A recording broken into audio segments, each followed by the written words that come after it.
Losing your precious files and data can be catastrophic, but with a reliable disk backup strategy, you can sleep soundly knowing your information is safe. Today, we're diving into how to back up your entire disk using Ubuntu, ensuring the safety of your data with command line tools and a popular third-party application for creating disk image backups. First, let's explore some command line options. We'll be using a command that effectively duplicates the entire disk to your choice of storage medium. Begin by opening your terminal. The tool you'll reach for here is a powerful utility often used for this purpose. Next, you specify the source.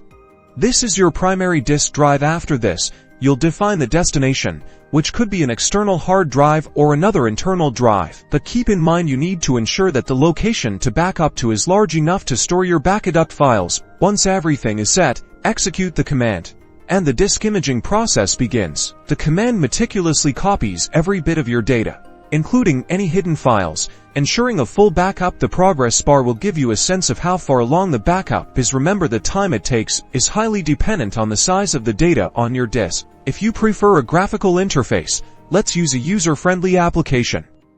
You should find and install it in the Ubuntu Software Center. This is a popular and free solution explicitly designed for disk cloning and imaging. After installing, run the program, and from here, select the drive you wish to back up. Choose your external drive as the destination and initiate the process. Both methods will give you a reliable full disk image. Whether you prefer the speed and flexibility of the command line or the intuitive interface of software, remember, regular backups are essential. Now your data is safeguarded and you are good to go.